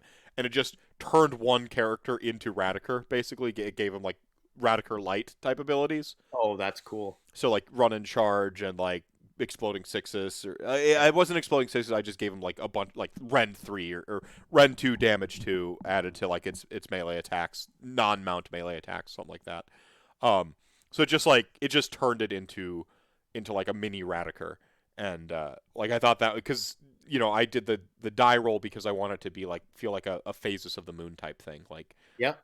and it was capturing that like essence of, for me, where like it said that idea that there's just this like this this rage and this transformation thing, and like it is itself a grueling bone snapping process. And I think it's super appropriate that like the person I just consider like on my Mount Rushmore of green stuff work is a werewolf sculptor with your exact perspective on werewolves and the transformation and stuff, and you're taking green stuff and you're transforming it kind of painstakingly at times into these wolf effigies and stuff like that. It just, I mean, there's a harmony, like this sort of this perfect like idiosyncrasies of the universe like lines up, and it just makes total sense to me. It's like all of these really strange ideas just sort of perfectly synced up. Mm-hmm. Yeah, yeah, Yeah. yeah. While you all nerded out about werewolves, I wasted time trying to make Legion of Blood usable. Oh, I know I'm gonna have to revisit the. Did you read the White Dwarf Legion of Blood? Do you have an opinion on this? Yeah, No, I haven't read The White Dwarf yet. yeah. I glanced at it. I half heard Haywo talk about it on his stream, but I was in and out of like the room or whatever, in and out of my car whenever he was talking about it. I don't remember what it was. I remember half hearing him talk about some stuff and not hearing the whole thing. I haven't had time to process it. I know Jabbers, who is a Beast of Chaos player as well, and also a Soulblight Gravelord, so got another one. Right on. Was saying that he liked it on Twitter, and like he's one of those people whose opinion I trust on stuff, so I'm like I'll probably like it, knowing that. I don't always like perfectly follow trends and ties with my friends, but if there's someone who I trust to assess rules, Haywo, Vince, if someone that I trust to assess rules, I'm going into it reading it optimistically, right? Right. Yeah. So, I haven't had time to look at it. I hear it was decent, but it sounded like a little too too late for Legion of Blood, which is a shame because Legion of Blood should be like super like Tyrion Lannister, right? They should just be this like Machiavellian like Yeah. schemes within schemes, like you've already lost, you're already dead style gameplay, where they're a move ahead of you, and like just a real chess match of an army. In like Neferata, she plays the court, right? Like her whole thing, like she plays the politics. So like I want to see the politics in the rules too, in some manner. I want like that vampires like holding midnight court, and I want something like that. They get Black Knights as battle line, but Black Knights are bad, and so here's a hot take or a lukewarm take. If you fix Black Knights, you might just fix Legion of Blood. Why not just give them Blood Knights as battle line and just call Because it a that's day? Castelli. Yeah, but it's like the vampiric court, man. I There's know, I know. Well, I mean, that's where you give a great battle trait and a great you give a great battle trait and you give a great artifact for the one vampire that's in charge of the army. That just makes them excellent, right? yeah, Like they can give them like a Bellicor-esque ability, right? Where they point at a model on the thing and they say, I performed vampiric diplomacy on that model. And it's just like enthralled for like a turn or something like that. Something like that's that that's just like absurd. Um, something that shows me that like diplomacy side of it, because that's Neferata has toppled more kingdoms than Manfred ever has by holding court. Like that's her whole shtick. Like, show me on the table where these like this lethal diplomacy happens. You know, I um, I think you could also do it through like the other vampires that are in her army. It's like they're all trying to gain her favor, so like they just do better. You know what I yeah, mean? yeah, yeah. Like Neferata called like a legion ability called Neferata's favor, and like any vampire hero in this army is trying to gain her favor, so they're doing better in these ways, or they have this additional instead of regenning wounds, right? You can remove their regenning wounds to do something like combat based to because this one's trying to be her like prize fighter. So this one's her Neferata's prize fighter. Can't regen to like turbo kill stuff with a sword, and this one has lethal diplomacy. This one has the Bellicor like point at a model and it's basically useless for a turn. Like Mhm. stuff like that. Like where you just go through and like yeah something like that, and then again also make Black Knights good again. Um, Yeah. I It, I like the vampires plus skeletons vibe. Uh, Obviously, it's kind of who I am. yeah. So make keep the skeletons useful. Maybe punch up what like foot skeletons can do in her army, so she doesn't rely so much on like zombies as she does skeletons, because zombies are uncivilized. They smell. A skeleton you can bleach and actually that's like the whole shtick is like in Legion of Blood they like bleach the skeletons and they like take care of them and stuff.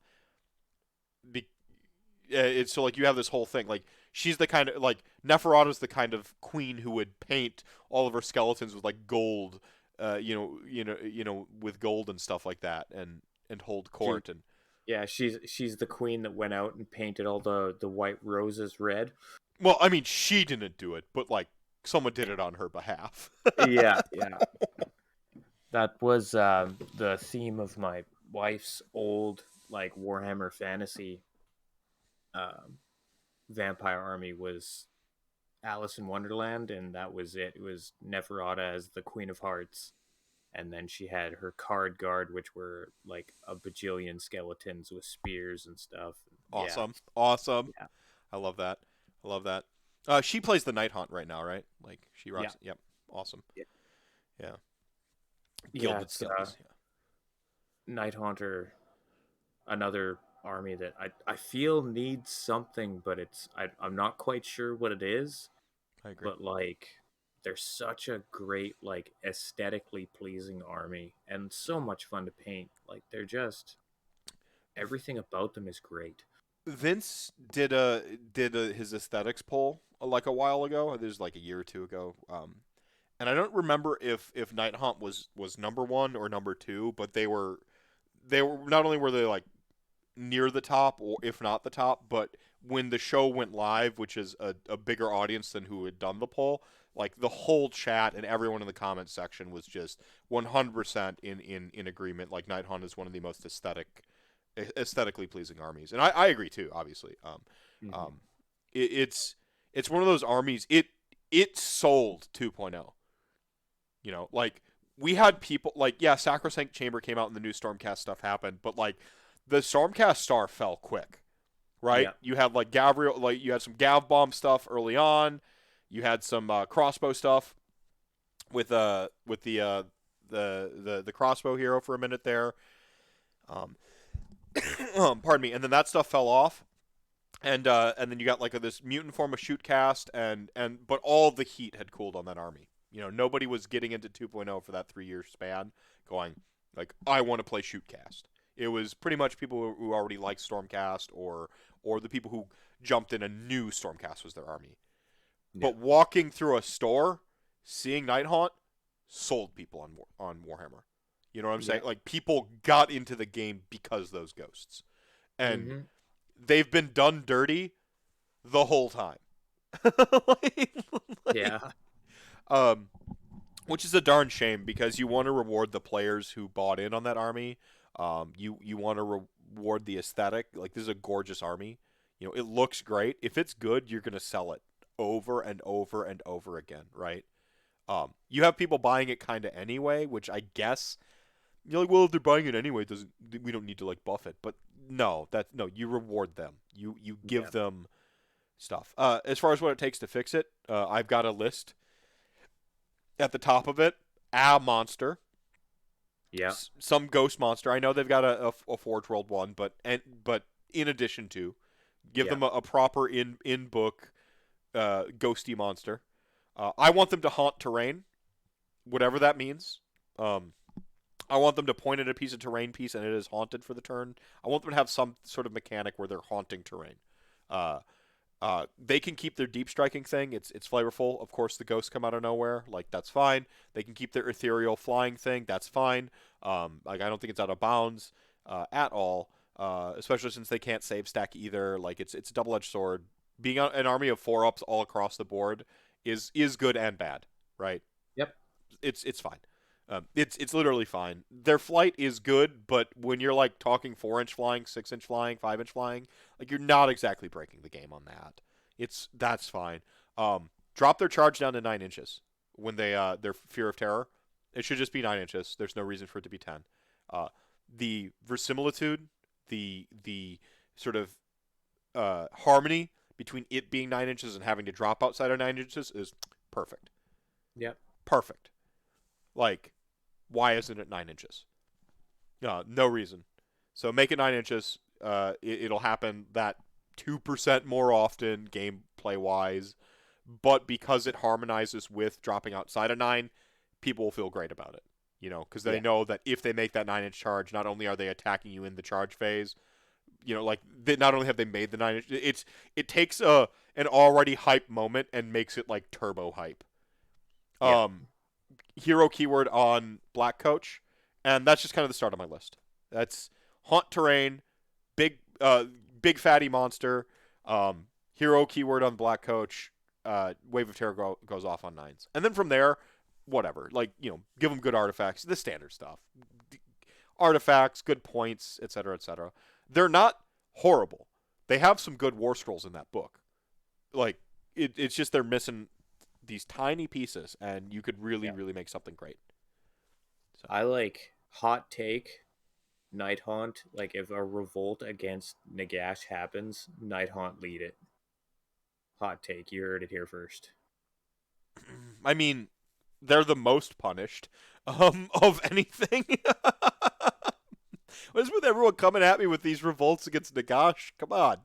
I'm just saying, like, if I feel like it's coming. I don't know why. I'm thinking like 4th edition. Nagash is gonna get like ousted. The revolt. Yeah. Yeah. And Catacross is gonna take his place. I'd be okay with that. If you give me a consolation prize of Catacross in charge, fine. Sure. Yeah. Like, no, like, nothing lasts forever, right? Like, none of, like, I have some very good memories of the games I've played of Warhammer throughout the years. For me, it's the community that really, really keeps things exciting and interesting. The day will come where I don't get to play Nagash anymore, and that'll be a sad day. And I will be a blubbering mess on Twitter. I'll be an asshole to people who like say I deserved it, and like there'll be all kinds of emotional responses that happen on that day. but I'll like get over it eventually and remember the fond memories and the great memories I had because nothing lasts forever. Um, I mean, I think Death kind of knows that better than any other faction or any other Grand Alliance. And there is something liberating in the impermanence of life for me. There is that's kind of what makes it all worth doing to me. You know, it's sort of hopeful nihilism, I suppose you could call it. Um, I hope that day is later rather than sooner because I still haven't gotten to play Nagash in my Soulblight Gravelords, and I'm not likely to in the next two tournaments because I've got a hobby goal. Um, by the time I remake Nagash, it'll be about this time next year. And I'm gonna make my YOLO solo Nagash with my own I'm finally gonna full on customize him and do him all the way up. I'm gonna chop him apart and put him back together again, over and over Attaboy. until I'm happy with him. Right. I've seen a lot of really great takes on Nagash from Board Throne Nagash, uh, to Laura's YOLO solo Nagash with the fucking anime pose with the staff over the shoulder. Sean's with the fucking halo of books. I've seen some really great stuff, and I want to put my mark on that. Because I have my Nagash is boring. Good base on him, by the way. But he was made early on in my career in AOS, and by this time next year, I hope to be somebody whose hobby you look at and you go, he really put himself out there. That's not necessarily I don't expect to win hobby awards against the likes of some of the people I go to tournaments with. I'm just never going to get there. But putting myself on the army and and making something that I'm happy with, that's really the key for me. Yep. That's how it starts, buddy. That's how it starts. You In make something for you. Right, right. I got anachronistic vampirus here says in my local path of glory, whenever someone killed my skeletons, I turned my entire army to get revenge on that unit. I like skeletons. I I see that you're a vampirus of fine tastes and inscrutable resolve. Excellent. Yeah. We can be friends. Yeah. It's often fun to do the vengeance thing. Yeah. Yeah, I love skeletons. Skeletons. I love skeletons. Yeah, so you know you said that's how it starts, sort of the desire to put yourself out, make something for you and so on and so forth. And I think you're a paragon of that. I mean, that's quite frankly why you inspire me and why it's great to talk to you again on Rantcast and show off some of your hobby and hopefully get you some more followers on Instagrams and Twitters. Um, I mean Well, that thanks. that main alone, Sajil better look out. He's got the best main in Warhammer. But I don't know, man. This Wolverine Sabretooth esque I glorious. it's been 2 years. I've been out in the woods, so Totally not turning into a werewolf and killing people, mind you. totally not doing that. No. Right, right. Um, um, so yeah, anything you want to say, kind of wrapping up tonight? Anything we need to touch on? Anything we missed? Um, I just want to say it's great to be back. It was awesome to sit and chat with you again. It's long overdue. I agree. Hopefully we don't have to wait this long for the next time. Yeah, I'm Cause gonna. Yeah, yeah. I got to do better. I got to do better. oh, it's got nothing to do with you. um. So, and other than that, just I hope that everybody sort of what I want is for people to look at my stuff and where how far I've come in the last let's say year, 2 years, whatever. And just know that you can do it too. It's in the palm of your hand. You gotta put the time in, get the reps in. You can get there too. Yeah, yeah. Don't be afraid, right? Just kind of dive in and don't stop, tinkering until you like it, right? Absolutely. Right on, man. I got nothing better to say than that. Chat gang, You're the show within the show. The reason I do this thing. Remember, drink your milk, pay your taxes, fuck around with some green stuff until you like it. I'll catch you next time. Marrok, good night, my friend. Good night, buddy.